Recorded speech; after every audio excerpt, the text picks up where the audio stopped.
If you'd like to, please do connect with us on LinkedIn. You'll see the QR codes on the screen. Let's make a start. Well, very warm welcome back to A Brief Account. This is a webinar series which aims to provide bite-sized overviews of key topical issues in accountants' professional indemnity and liability. For those of you that don't know me, I'm David Gooding and I head up our National Accountants team. I'm really pleased today to be joined by my colleague Charlotte Bagley, who's a senior associate in that team. So today we're turning the spotlight on tax claims. And I've badged this back to tax. Well, why is that? Well, first of all, I think it's time we looked at some issues arising out of general tax claims. We've recently done a deeper dive into tax mitigation claims and tax schemes, as well as looking at claims arising out of various different tax reliefs, and in particular, things like R&D, research and development claims. Second, look, so many of the claims that we see have some sort of tax element, and I just don't think that's surprising, given that advising on tax is pretty much the lifeblood of what accountants do across the profession, from one-man bands through to the sort of global monoliths like PwC and Grant Thornton. Look, it's brief account, so we're not going to trawl through case law. What we do want to do, though, is just try and pick out some threads anecdotally across some of the matters that we've been seeing over the last few years, and hopefully provide you with a few insights and observations. So Charlotte, making a start, a key issue that we see time and time again relates to scope of duty, doesn't it? Yeah, that's right, David. And that's the first issue that I'm going to be talking about today. And so when we talk about scope of duty, what we mean is, what was the accountant actually engaged to do? And just as importantly, what weren't they engaged to do? So looking firstly at mission creep, this is effectively where accountant is engaged to do one thing, but gradually over time they start to do more and more without formalising that additional work. A common example of this is where an accountant is retained to prepare company tax returns. Over time, they build a strong relationship with the corporate client and the contacts there, and they then begin to start offering some informal tax advice, maybe on the director's personal tax affairs or on the director's spouse's personal tax affairs. And later, something goes wrong with that personal tax, and a claim is then made against the accountant. The accountant and the insurer's position will be that the accountant was never retained to give that advice, but because it was given, even if inadvertently, the scope of retainer may have been widened. That makes it difficult for us to defend the claim or determine what duty was owed, as there is no written evidence in which to define the boundaries of that additional engagement. And we see this issue in the mission creep in relation to low value personal tax matters of a couple of £1,000 up to multi-million pound tax capital gains matters. And it really is an issue which transcends different types of tax claims. And we can completely understand why this arises so regularly. And it comes from a place of client care. It's the accountant wanting to help their clients, build trust and add value to the relationship. But that doesn't make the accountant feel any better when they then get a claim about this informal advice where they were just trying to help out the client. And so it's crucial that accountants recognise when they're stepping outside the original scope and either put in place a separate retainer for that work, or at the very least send a clear email confirming the scope of the advice is discrete and limited to XYZ. Okay, and the second point I wanted to highlight here in relation to scope is in relation to tax compliance claims. So for many accountants, the bread and butter of their work is tax compliance, so the preparing and submitting of tax returns. It's therefore no surprise that we regularly see claims when something goes wrong with a tax return. However, it's important to remember that just because a return is incorrect, it doesn't necessarily mean the accountant has failed to advise appropriately or has been negligent in some way. You need to step back to consider what was the scope of the retainer. Normally, the claimant actually requires some specific tax advice, not tax compliance work, but they don't acknowledge the difference between tax compliance and tax returns. A common example where we see this confusion or disagreement on the scope is VAT returns. So a client may engage an accountant to prepare and file the VAT returns, and they'll later receive a claim from HMRC for underpaid VAT. Often, the reason for that error on the VAT return isn't due to the preparation of the return itself, but due to a specialist tax issue. For example, we have recently dealt with VAT claims with errors relating to specialist areas such as overseas tax treatment and reverse charge issues, where the claimant considers that they should have been given advice on those issues as part of the compliance retainer, but that is just not necessarily the case. And the more specialist a tax issue, then the more likely it is that it will fall outside the scope of a compliance retainer.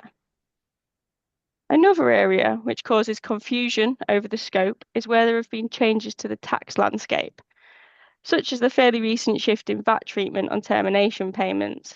So a couple of years ago now, the HMRC decided that VAT needed to be charged where previously it wasn't when contracts were terminated. If it was not charged at the point of termination, then that VAT will still need to be accounted for to HMRC, and so it would fall to the client to pay. And we're now seeing claims for the failure to flag the rule change to allow the client to amend its practice and charge VAT in the period leading up to the filing of the VAT return. This is unlikely to fall with a compliance retainer, as compliance services are typically retrospective. They're focused on reporting past transactions. They're not designed to flag evolving tax law or provide forward-looking advice. That would require a separate retainer for ongoing tax advisory services. So, if there's no duty to provide tax advice, then it's arguable that the failure or the issue in the return will fall outside the accountant's duty of care. So tax compliance does not necessarily equal tax advice, but claimants and their solicitors commonly misunderstand this distinction. So it's important to stand back and consider, what did the accountant actually have a duty to advise on? And we have defended several claims this year on the scope of duty point, and touch wood, they do appear to have been abandoned. So it's definitely something to look out for. Okay, so I've dealt with scope. Let's turn now to basic mistakes. Thanks, Charlotte. I think there's often really a misconception that tax claims invariably involve really complex technical issues, and you need to be a tax specialist to get a grip of them. Sometimes they do, and I'll come back to those, but often they just don't. And many of the claims we see, in fact, typically involve a human error, irrespective of the size of the firm involved. The financial consequences, of course, might be complex or severe, but investigating what's gone wrong can equally boil down to unpicking the factual evidence. Was a deadline missed? Whose fault was it? Has the firm failed to act on an instruction, etc.? Let me give you an example. It's not unusual for us to see mistakes in, say, the assessment and calculation of corporation tax, which can have some really significant consequences.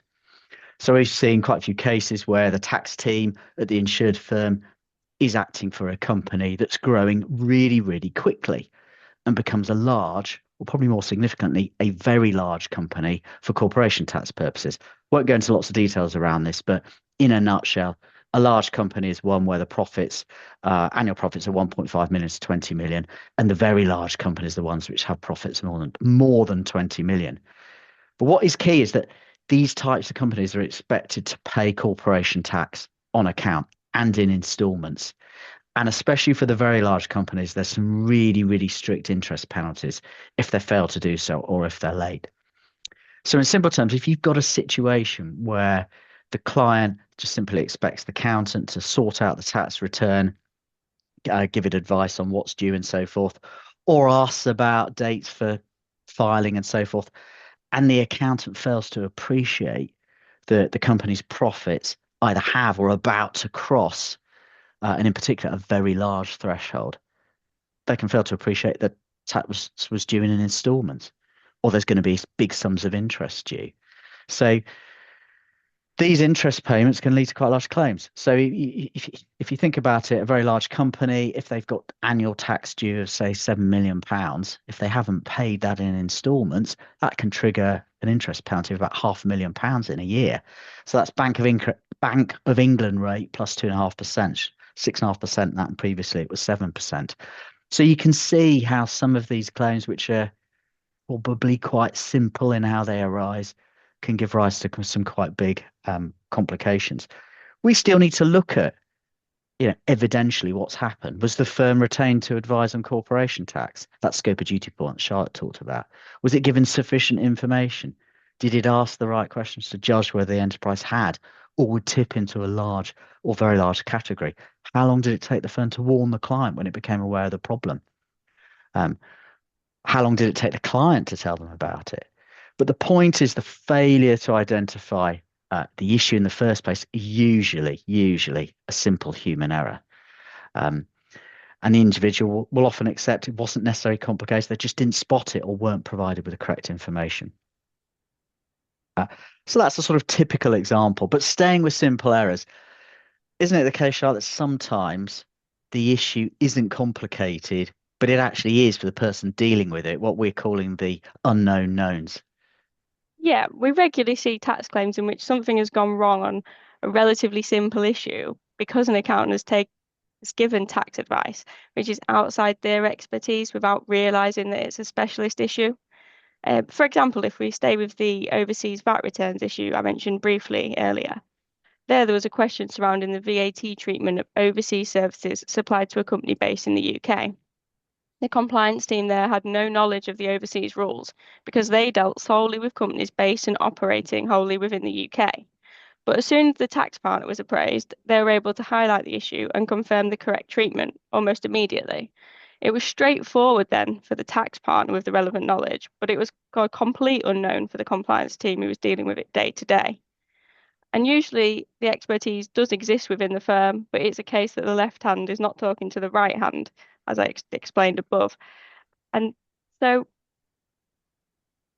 it's not referred to the specialist until it's too late. And the result of that is that, advice is given that's technically incorrect, even though the firm could have provided the right guidance had they had the correct input.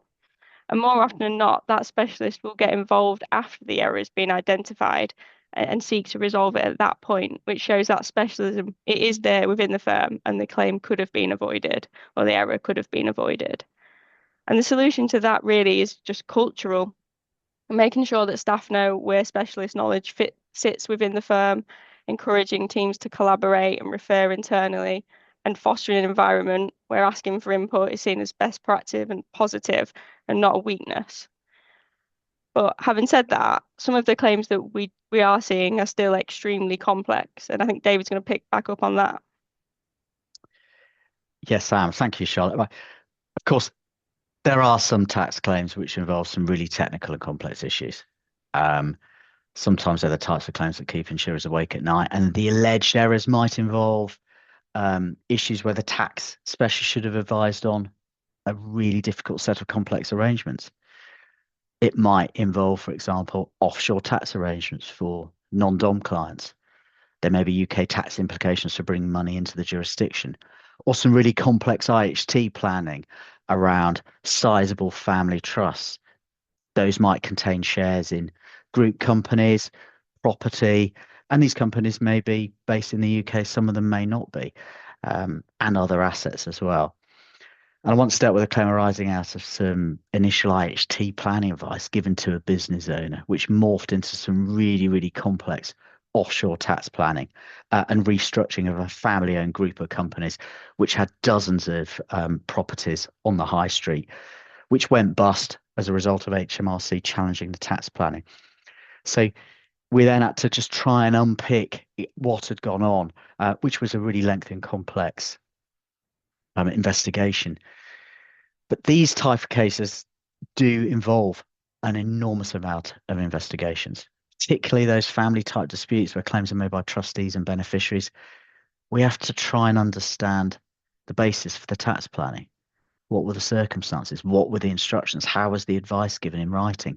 Was there an initial meeting? And you'll be surprised how many cases involve some really complex tax planning where there is an initial meeting involving a number of accountants from the firm, where there's a load of advice given that just isn't recorded. And then claims are made subsequently around what happens afterwards.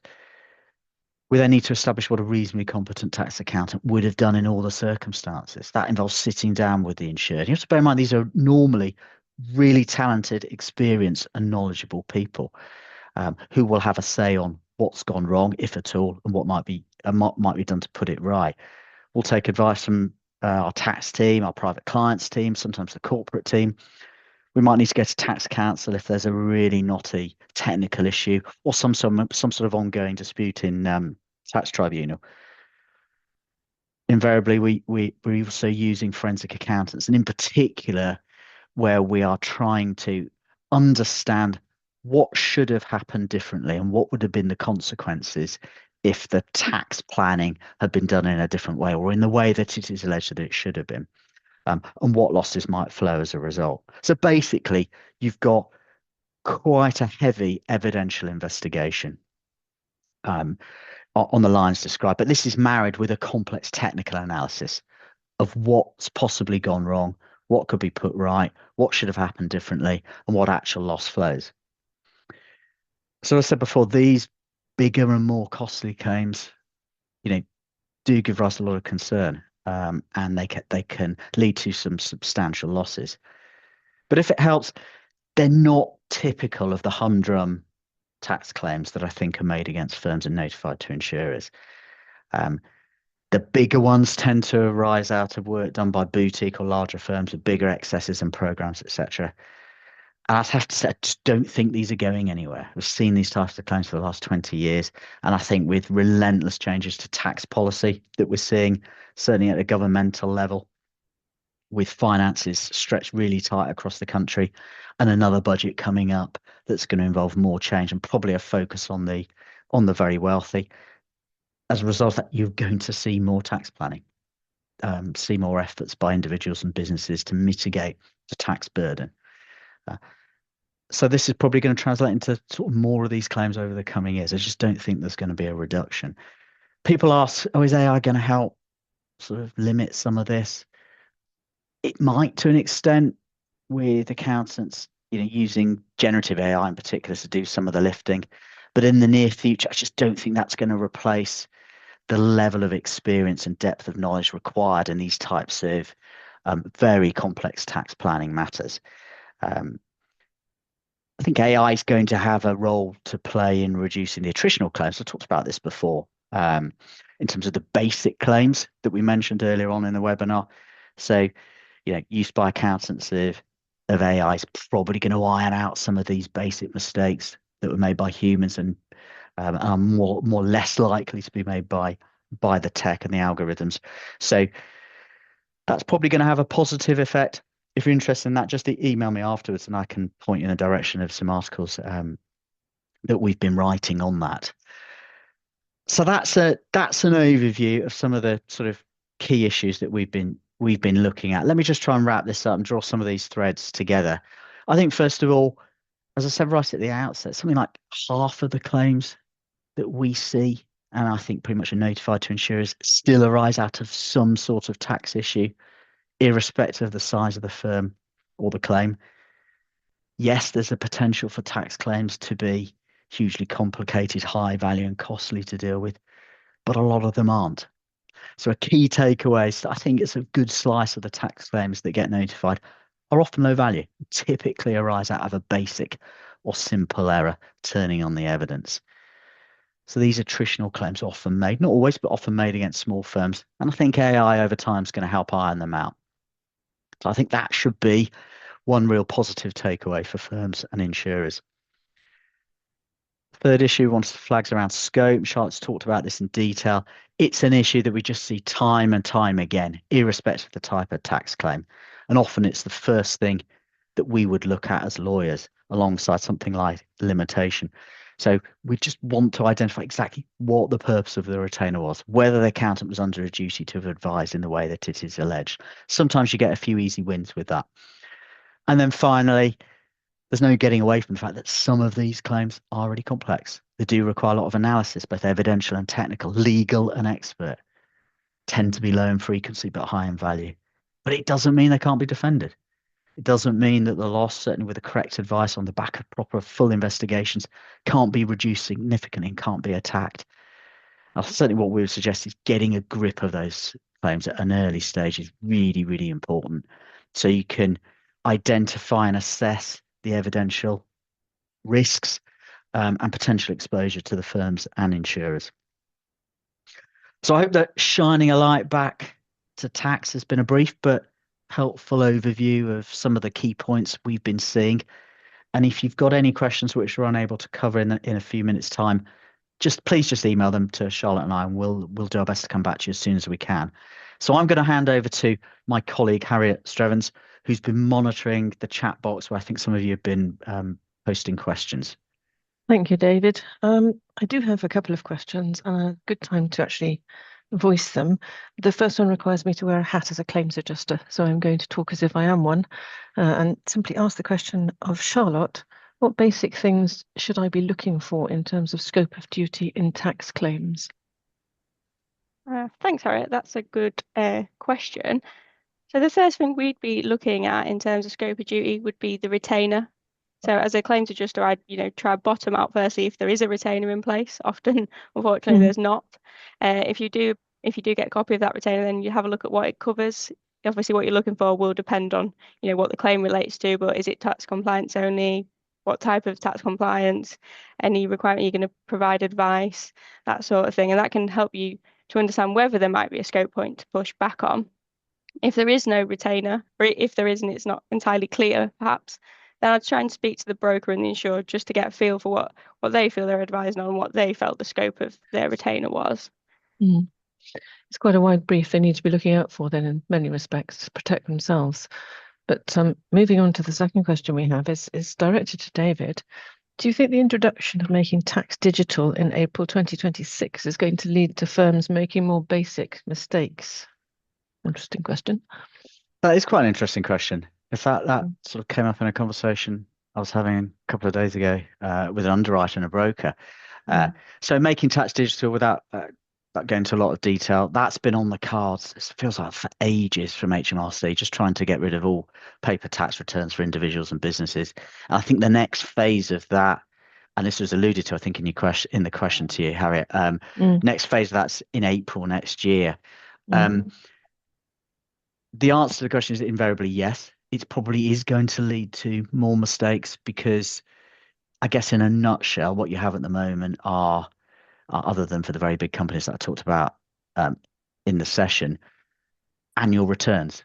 So with making tax digital, as I understand it, certainly at least some entities and individuals are going to have to make quarterly returns. So Mm. their accountants, the propensity for them to make a mistake and missing a deadline in a given year is now going to potentially quadruple for each client where they're filing quarterly returns. So Mm. yes, there's a potential for a sort of increase in volume of claims. Is this really going to increase the value of them? Probably not. Um, I think there's quite a lot of indulgence from what I understand of the rules to be by HMRC for missing some of the quarterly uh, deadlines. I think it's going to be graded on some sort of point system. Um, I'll be surprised if it's going to add a lot of value to any claims. It just might increase the attritional nature of them. I guess as well, it depends how the accountant's complying with their job as well. If they're Yeah. using tech, generative AI, that might have ironed out the mistake in the first place. So we'll just have to wait and see. But I think this is going to take a bit of time to kick through the system Mm. as these next phases roll out, but probably an increase in the volume of claims. Well, thank you for that. I have a whole list of my own questions, but I'm not privileged enough to be able to ask them, so I shall leave them out for the time being. But thank you very much indeed, and we now have run out of time for any more to take. Thank you. Okay. Well, thanks very much, everybody, for attending. Very much appreciate that. I hope this has been a helpful session for you. A brief account will return before the end of the year. Thank you very much. Goodbye.